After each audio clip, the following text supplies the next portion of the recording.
Okay, good morning. I hope you're all good. It's been like 1 week we haven't seen each other.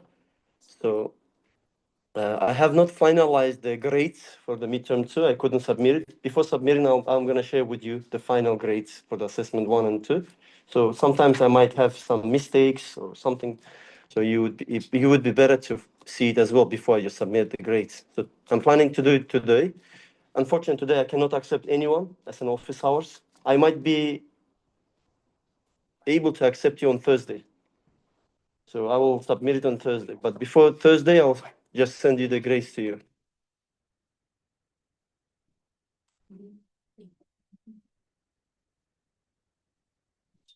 So before starting the new chapter, I would like to give you some announcements for the next week. On 20, let me just say, on Wednesday, you're going to have the final exam. And on 26, 27, I invited financial director of the investment bank from Singapore. For 2 days, he will be sharing with you one project where you will kind of touch the industry somehow, and he will give you the project to do it at home as a group based. So before this 28, you will have to submit everything. There will be no presentation, but he will do it whatever he will be doing it like during the classes. On 26 and 27. So on 25th, we'll have the final, and 26, 27, we'll have the somehow the dealing with the project, real case project. And regarding the grade distribution, the project gonna be weight as 10%, 15% will be your activities in total. So we're gonna be having some activities, and 15% will be the final exam.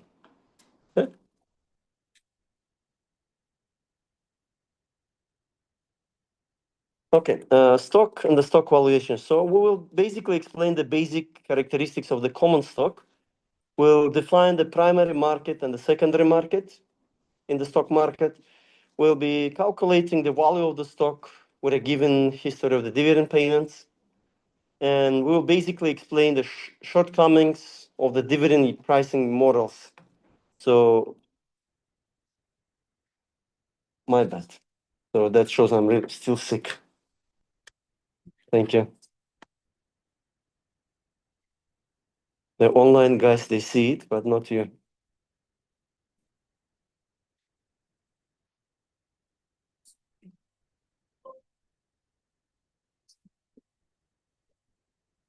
So we're going to be calculating the price of preferred stock. Okay, still not opened. And try to understand the concept of the efficient markets.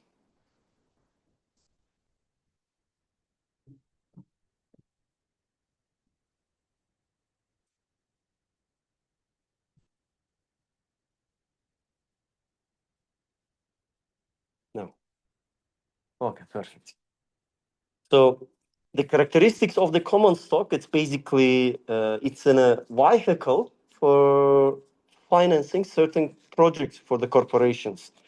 As we know that there were some bonds, like debt instruments are used as a vehicle for financing projects. And basically, the common stock is another type of source of financing. So common stocks, they provide the holders with opportunity to share in the future cash flows of the issuer. Holders have the ownership of the company. Unlike the bonds, they don't have any maturity life. So, and variable periodic income itself has a dividend. Residual profits, basically, as the word suggests, as the word means, like something left over after everything is taken place. Like it's a leftover profits, we can say. It's a residual, the remaining profit. Because if you see from the income statement, in the income statement, it said that the first guys, if you remember the income statement, there's an EBIT, yeah? earnings before interest and tax. Okay, the company that generates earnings before interest and tax, before generating this, like other suppliers will be paid firstly. Second, interest will be paid, like interest on bonds, interest on financial institution loans that they provided. So these are the first guys who will get the bonds, who will get the payments of the interest. And then EBT is derived. EBT is derived where you pay the taxes. And you come up with a net income. If there's something left, residual, will go as a dividend, and some of the money will be kept as a additional amount to retain earnings. That's why we have here the residual profits, remaining profits. You know, when you buy a share from the company in the market, as we discussed before, we gave the example, the share, you buy it for two reasons. The first reason, you expect and you hope that the price of that share will increase. Like example, Tesla in 2011. Let me just give you the example here. I'll start. Open it.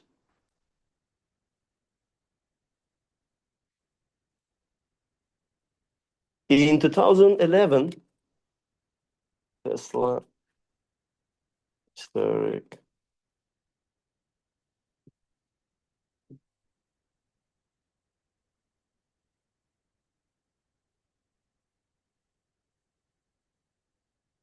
You see?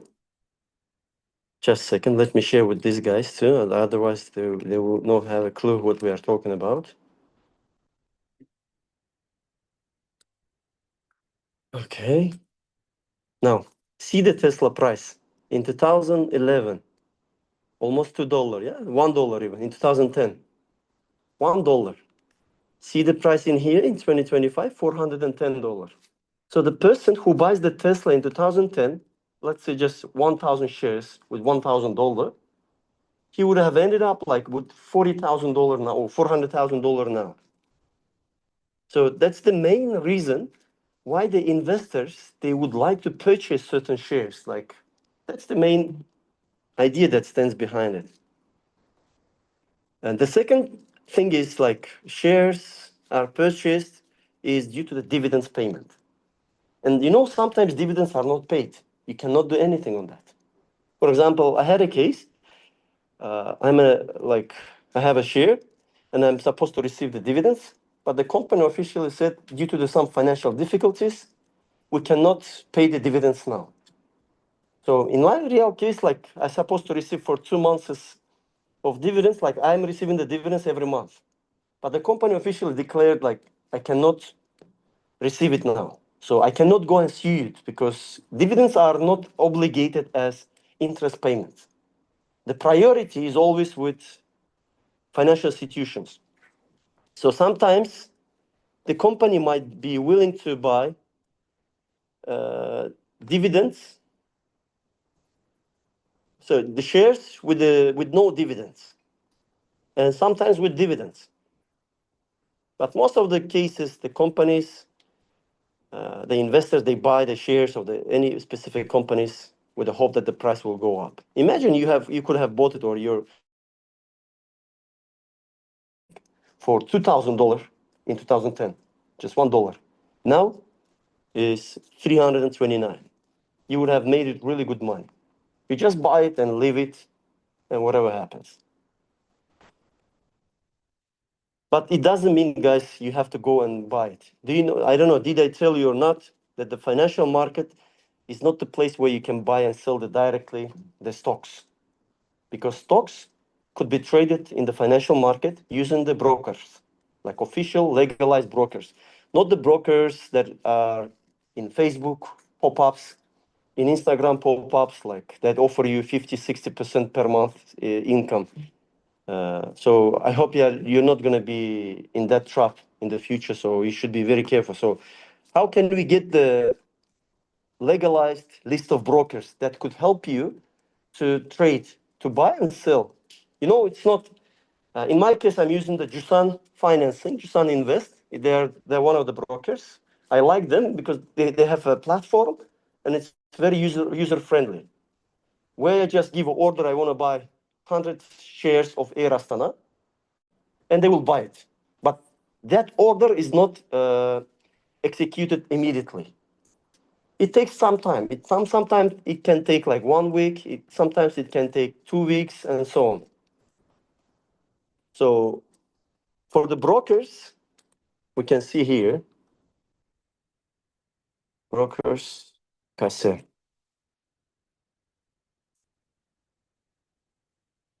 Okay, these are the brokers. Okay.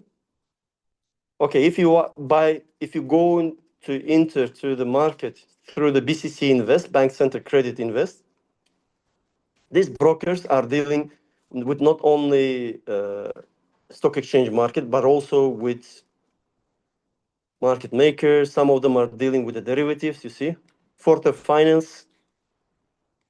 And all of these brokers here, the list of the brokers, they are basically legalized and authorized brokers. So you can trust them because they have passed all the governmental regulations. So on the behalf of you, they buy and sell the shares. And in Kazakhstan, it has been, you know that when you buy the shares, you have to pay taxes in around the world. Like there's taxes that you need to pay. But in Kazakhstan, the government made a kind of incentives for the people to be motivated in investing in the financial market. They say you whatever you buy in the Kazakhstan stock exchange market, like Kazakh companies, you're exempted from paying taxes. Basically, taxes are 10% from this type of thing. But if you buy the shares from abroad, like using the same broker, he can buy abroad. Like this broker doesn't necessarily mean that you will buy here only. No, he can buy from different financial markets around the globe. You can buy in Kase, you can buy IX, you can buy London Stock Exchange, Istanbul Stock Exchange, New York, Nasdaq, and so on. If you buy in Istanbul Stock Exchange, if you buy in Nasdaq, if there's a share price increase and then you sell it and you make some profit, from that profit you have to pay taxes 10%. I don't know, did you see it or did you witness that companies, not all individuals now have to declare, has to declare their tax forms of 250, if you notice that. Like in there specifically they mention, look guys, if you have stock abroad, please mention that you have stocks abroad. Because next time when you will be selling, let's say I didn't mention that I have it, yeah? And next time when I want to like get my money from the Nasdaq, I get it, and then tax office will ask, okay, guy, you said you don't have anything there, but where the money comes from then I will be questioned. So this is another issue. So you might face difficulties. Even nowadays, the bloggers, they are facing big issue with the payments. Yeah, they have to pay taxes on about 10% from the profit they made it. You know, in Kazakhstan, you don't pay the tax. The taxes are paid from the sales, not from the operating income, not from the EBT. In Kazakhstan, you pay from the, what do you call it, from the sales. That's the point. I have a company where we just estimate, we pay the taxes and we don't pay the taxes on EBT. We pay the taxes on sales. So whatever expenses I had it, in order to pay the taxes on EBT, it should be a corporation, big company. But for small enterprises, you pay on this. But there is additional taxes, which is called value added tax, VAT. If you pass a certain limit, there you will pay too. So again, for Kazakhstani company, you don't pay any taxes. You're exempted. If you buy any shares and sell it and make profit, you will be exempted. And I want to show you,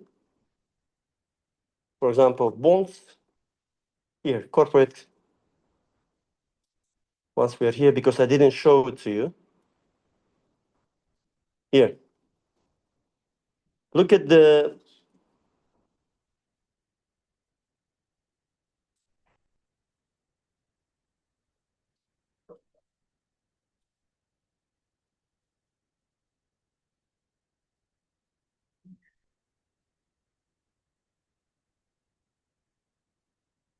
These are the company's bonds. For example, if somebody wanted to buy the bonds, Kazakhstan Housing Company, Kazakhstan Sustainability, private BI development. You know the BI, yeah? If you buy the BI development bonds, you'll be receiving 17,250, which is not bad. Even there is a Shohan Walikhanov school. The schools in here, the private schools, they issue the bonds too. I don't know if I'm able to find them. Like some of them are offering 22,000 tenge, 23,000 tenge for one bond. And one bond is not more than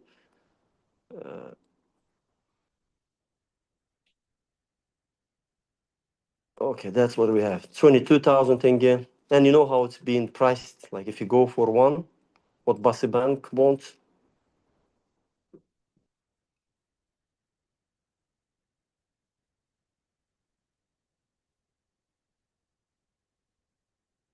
Okay. Now let's move on. So ownership, its share is in a residual profits of the company, means if something left, then you will be getting it. Claim to all assets and cash flow once the creditor, employees, suppliers, and the taxes are paid off, then you will be entitled to receive the dividends. If one of these guys are not paid, you're not going to be paid too. These guys are the first in priority, they will have to be paid. So voting rights, it's basically one share will give you the right to vote to select the financial director who will run the business. You hire the financial manager, that guy will run the business. So participate in management of the company, elect the board of directors who selects the management team and runs the company day-to-day activities. In case of liquidation, shareholders have a claim on the residual asset. Again, guys, residual asset, if something left.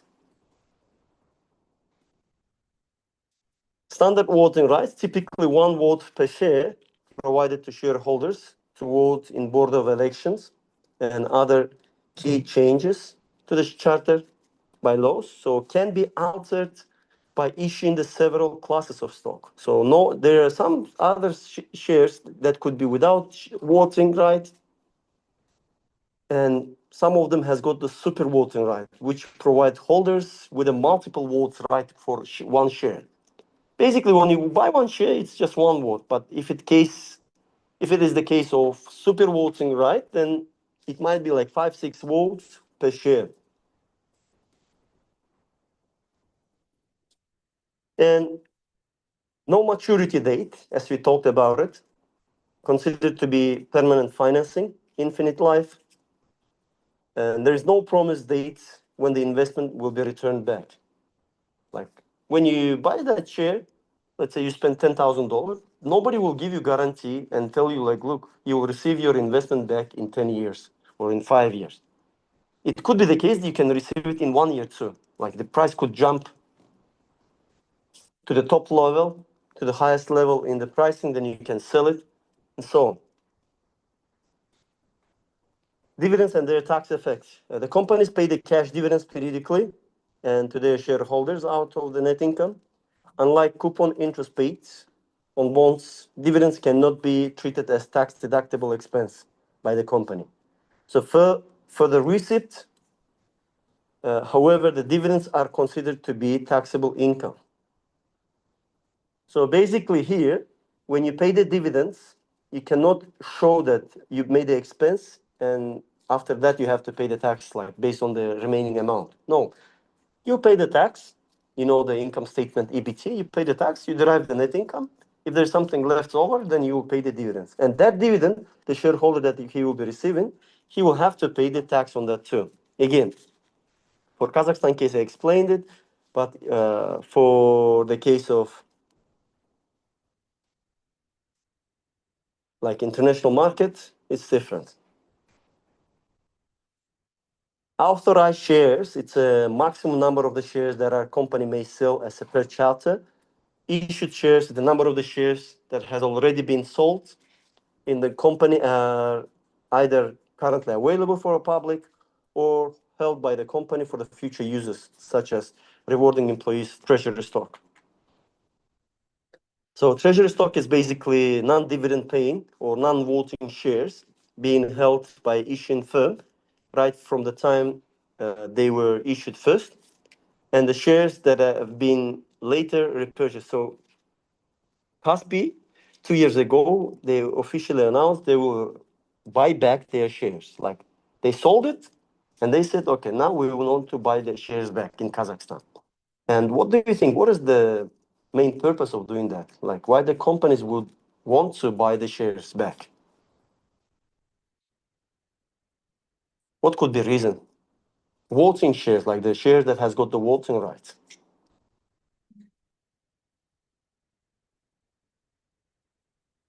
Okay, you buy the shares, and if you buy the enough number of shares, then you will be involved in the management process of the company. Like you have a vote, an election. But imagine the company itself wants to reduce that pressure from the shareholder side. And they want to buy back those shares. They just buy back and get it. They reduce the impact of the shareholders on the management process. Preemptive rights, it's a privilege that allow the current shareholders to buy a fixed percentage of all future issues before they are offered and enables current common stockholders to maintain their proportional rights. And stock markets are basically divided into two parts. One is the primary, first sale, and secondary is the after sale. Like if the company goes for the first time to sell the shares, then the company is in primary market. If the company it's a resale, then it's a secondary market. Primary markets, the first issue market where the issuing firm is involved. IPO, companies with the initial public offering basically takes around like 2-3 years to go for IPO.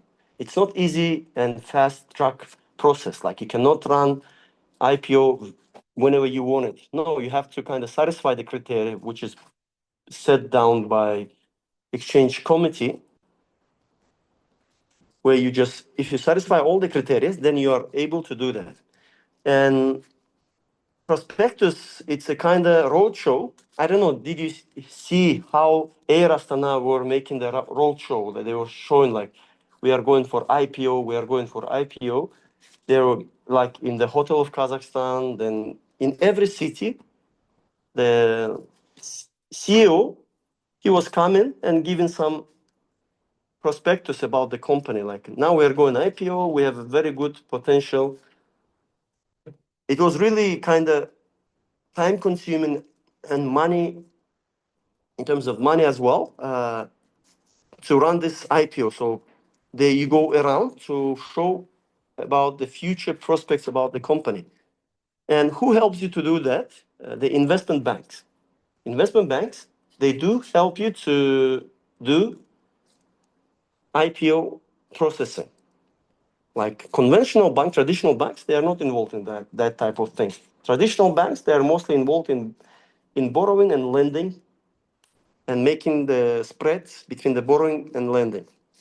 Due diligence, it's a kind of auditing or investigation about the company's financial statements, company's different things.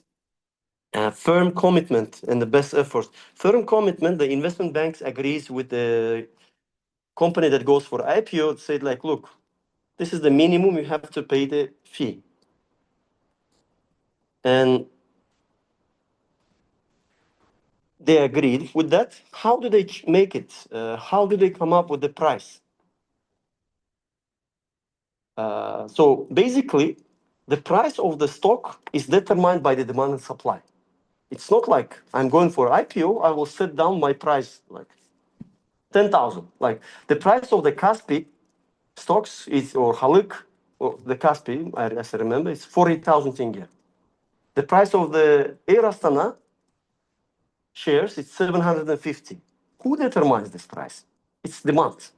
So before going IPO, they put the bid and ask, like they ask from the potential investor, please, how many stocks you want and what price you're making it. So the initial price was 1,200 tenge. Like the maximum level it reached, it was 1,200. It could be the case that it could reach the maximum level. Sometimes it dropped. But Air Astana kind of dropped a lot, by 40%, we can say. I don't know what was the reason, but still. Best efforts, it's basically investment bank tells, look, whatever we sell it, whatever money we make it, we will do our best to sell it. But we don't give a promise that we will be able to sell it at this price. But we'll try our best. So firm commitment, they give you kind of guarantee that this will be the minimum pricing. But in reality, it's practiced that it's practiced in case of companies in Kazakhstan. It is believed that, not believed, but the more the use is the best efforts way, because nobody gives the guarantee on the pricing. So the example of the secondary markets like New York Stock Exchange, Amex, Nasdaq, like KASE, IX, and so on. There is a bull market, there's a bear market. The bull market is like basically, why it's a bull, why is the bear? Have you ever wondered about it? Like, have you heard about like bull market, like bullish, and there's like bearish? The bulls, they have rogues, okay? They go from down and up, like rising. When the market rise, they say that it's a bullish, okay? When the bearish means the bear, when they attack from up and down, like with the hands. That's why it's like falling. That's the main reason. And I don't know, did you see in Koktobe, there is a ball. Do you know from where it comes? It comes from the New York Stock Exchange. They give a gift to us. So kind of to show and wish the prosperity so that our market will grow. So ball, it's basically all about to grow.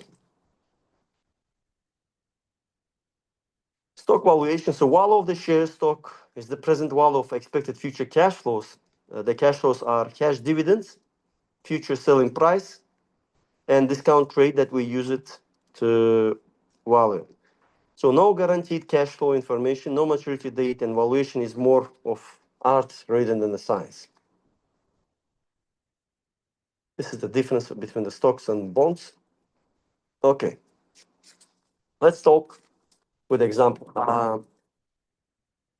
Agnes wants to purchase common stock of the New Frontier Incorporation and hold it for 4 years.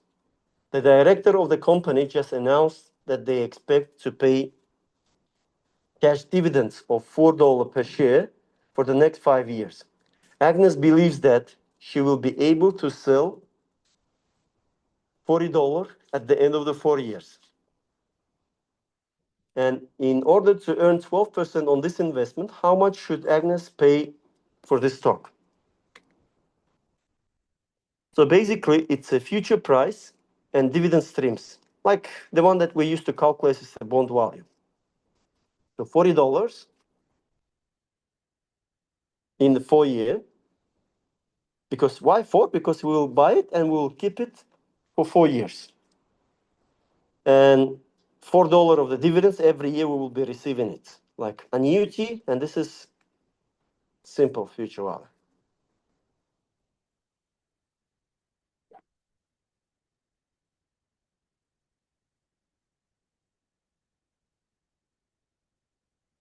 So you buy the stock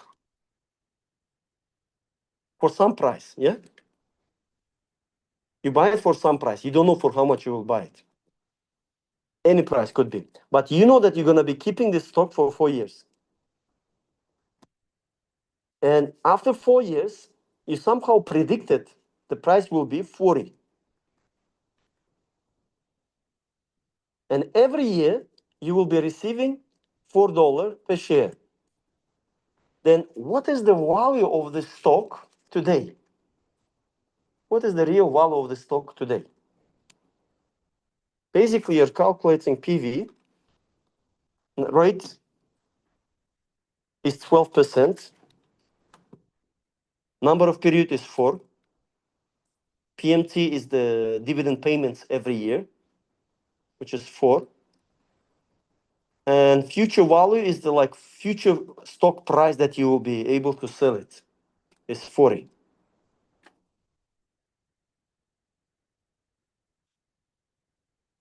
So today price should be 37, but somehow you saw that the stock price in the market today is 40 or 45.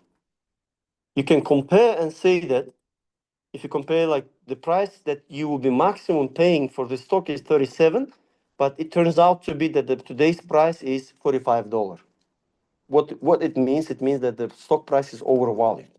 You will say, no, I would not go for such stock because the maximum that I will be willing to pay is $37.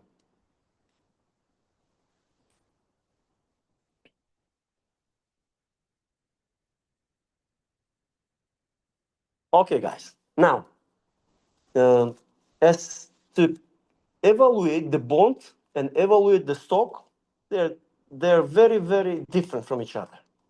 The bond is straightforward, okay? There's one formula, you evaluate the bond price because the bond price is fixed and has got some time maturity. But when it comes to the stock, it's really, really different.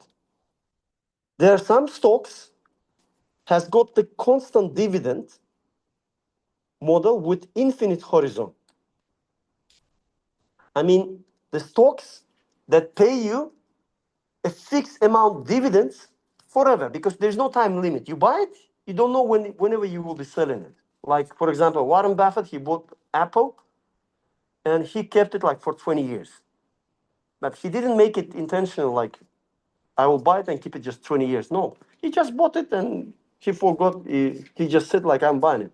Same with me. I bought the Air Astana shares. I didn't make any intention that I will sell it like after 4 years. I bought it like, let it be there. In any case, one day the price will go up. Then, so it means that they have some stocks, and there are some stocks that pay you a constant dividend, like fixed amount of the dividend. No matter what happens, you will be receiving this fixed amount of dividend. But infinite horizon, like there is no time.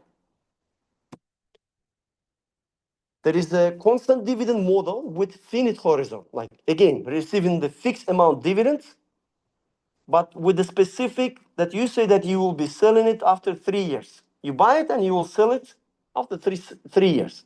You put some time in. There is another type of stock that pays you dividend with a constant growth of dividend. Means that the dividend that you will be paid will be growing at a constant rate every year. Like 10% every year, it will be growing. So today it's like $10. Next year is going to be 10.1. Second year, it will be again 10% increase. Third year, again 10%. So forever. So yeah, one is like forever. One is like with a finite horizon. One is again the constant dividend and the constant growth dividend. They're two different things. Constant dividend does not change, fixed all the time. Why do I tell you? Because whenever you will have these questions in the exam, you will have to identify which type of stocks you're dealing with. It's a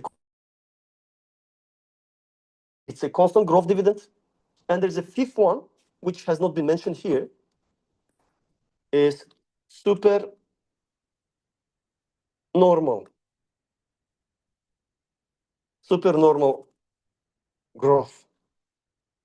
When the dividends grows at a different rate. So there is no like specific rate. It grows like from 1 year to another year by 10%. From the second to the third, it grows by 15. And every year the growth rate changes. That's called like super normal growth rate. It could be going up. It could be going down. Now, okay, let's go with the first. Constant dividend forever. If it's a constant dividend and they pay you, let's say, $2 per share forever, and the 12% is the interest rate. So the price of this dividend basically will be $2 over this perpetuity, as you know. Okay? And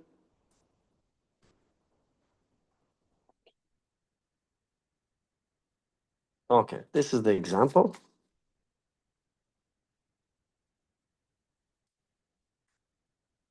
And constant dividend with a finite holding period. Like, let's say the peak growth company is paying annual dividend of $2 and has decided to pay the same amount forever. But the Joe would like to earn the annual rate of 12% on this investment and plans to hold the stock for 5 years. Okay? With the expectation of selling for $20 or 5 years. So he made some forecasting and he will be willing to sell it or able to sell it for $20 at the end of the 5th year. Basically, 12% and the stock dividend is $2, 5 years. So we're going to be holding it for 5 years.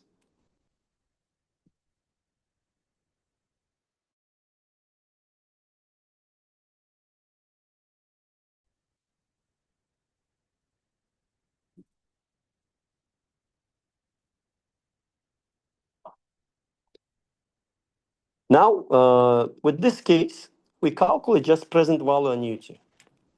So PV rate is 12%, number of period is 5, PMT is $2, and future price is $20 that we will be selling it. So the real price or the price that you will be willing to pay today is $18, 18.56.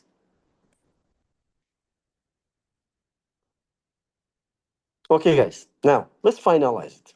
There are two formulas are used. One is perpetuity. The other one, just PVA, present value annuity. So with the perpetuity, you are paid fixed amount dividends forever. With the present value annuity, you are paid fixed amount of dividends and you're willing to resell a certain shares after 5 years or after 6 years. So these two formulas are used in these two different scenarios. So when you are given a scenario where you will be receiving the fixed payment of dividends forever, then you have to use perpetuity. With a scenario when you have to pay, so when you are paid fixed amount of dividends and you're willing to resell the shares after some period of time, then it's all about the present value annuity. So two formulas we're using, just keep it in mind.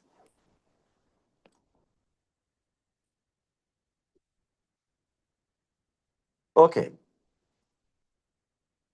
Constant growth dividend model with an infinite horizon, known as a Gordon model. After its developer like Meyer and Gordon, it's based on the discounted value of the infinite stream of future dividends. So that grow at a constant rate. So basically, what we have here, according to the Gordon model, the third, okay, this is the first, this is the second, the third is Gordon. Means that you will be receiving $2 per share, but as dividends. These dividends are entitled to grow at a constant rate every year by 10%. So every year it will grow by 10%. Growth of dividend. This is dividend.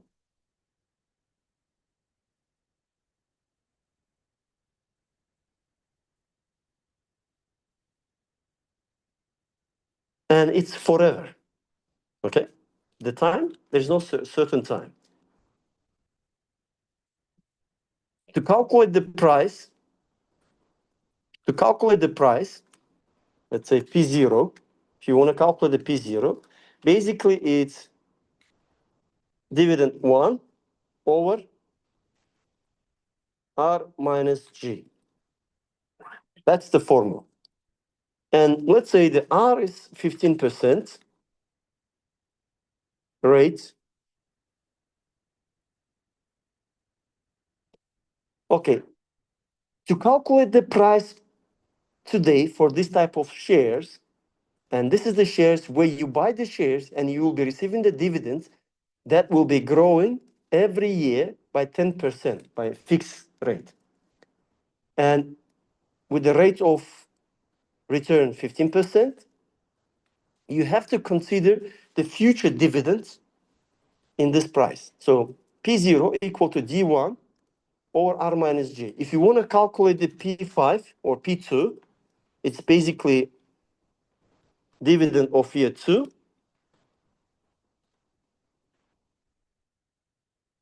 R minus G. If you want to calculate P4, like what will be the price in year 4, again,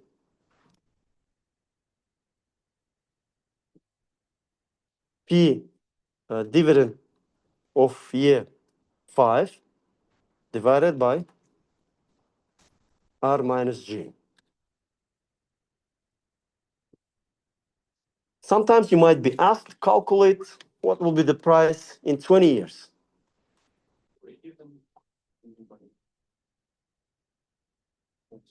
Next year. Sorry? Sorry. Yes, that's true. There should be by one more. Thank you. By P20, dividend is 21. The next year dividend,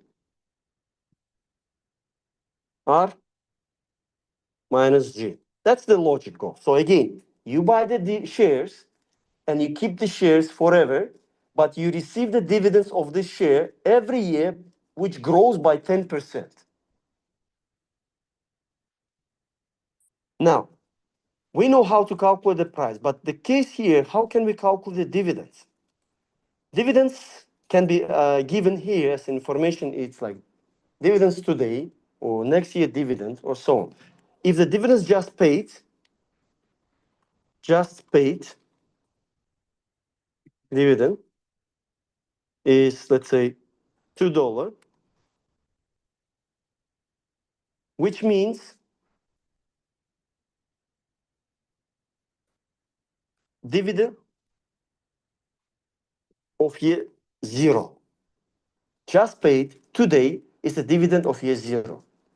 Dividend of year 1, if you want to calculate, let's say, dividend of year 1, it's basically dividend of year 0 multiplied by 1 plus G. Why G? Because it's a growth rate of the dividend that will be growing every year by the fixed rate. If you want to be calculating dividend of year 21, it's basically div 0 multiplied by 1 plus G to the power of 21. Okay? Is that clear? And so on. So now we know, like, if you are asked to calculate P2, you have to calculate dividend 3. So let's do it with this information given. If this is the case,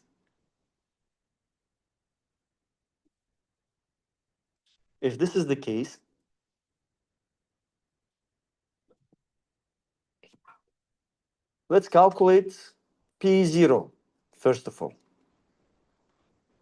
P0. It's basically D1 multiplied 1 plus 10% and all divided by R minus G.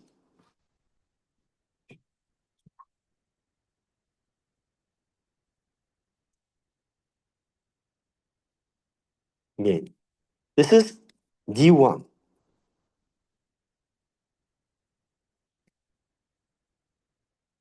So this is, we call it dividend of year one. And this is R, this is J, like rates of return and growth of the dividend. That's what we have it. Now,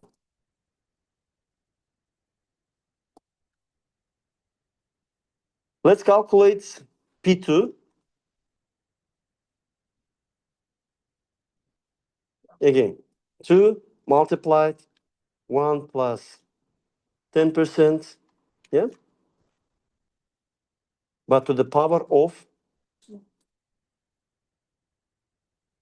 2, and this all divided by 15 minus 10.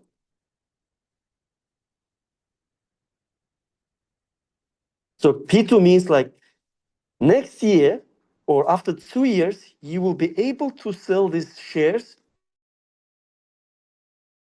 minimum for $48.4.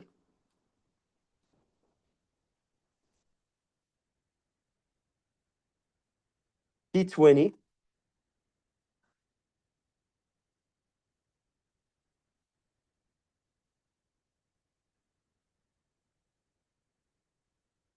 multiplied 1 plus 10%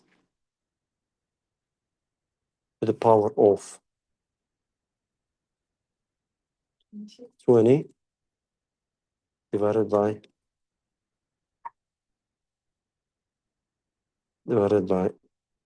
R minus G.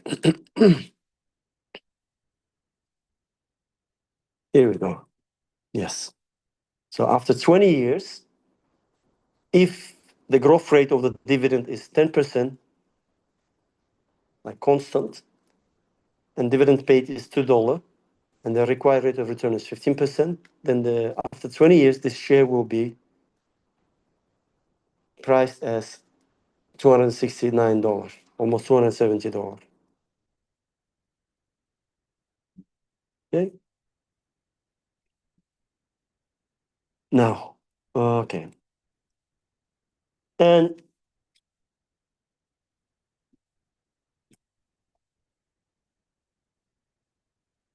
okay, this is the example. Okay, I will leave it for tomorrow. I will solve it tomorrow. Let me take the attendance.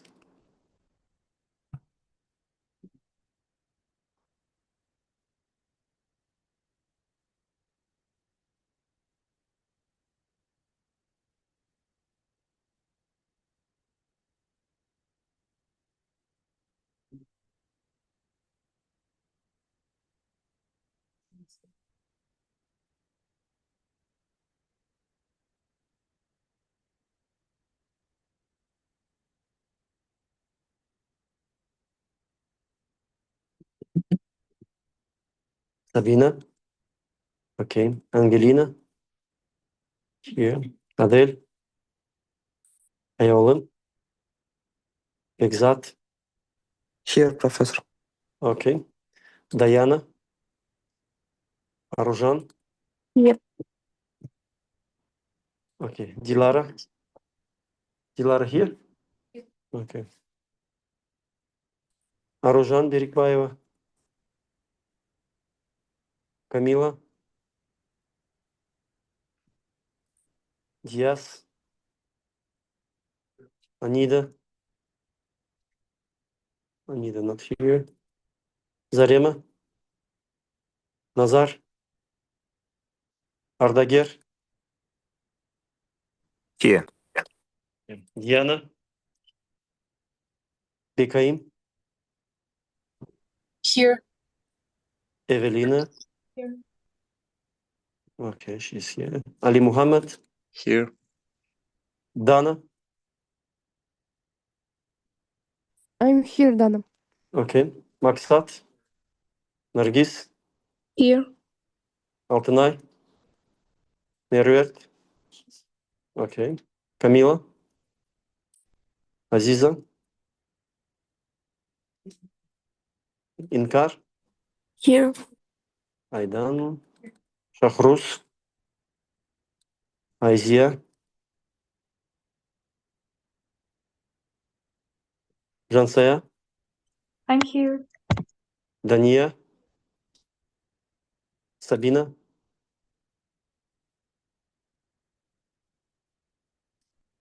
Okay. And Arjan? Okay. Okay, guys, I will let you go now. Thank you so much. I'll see you tomorrow.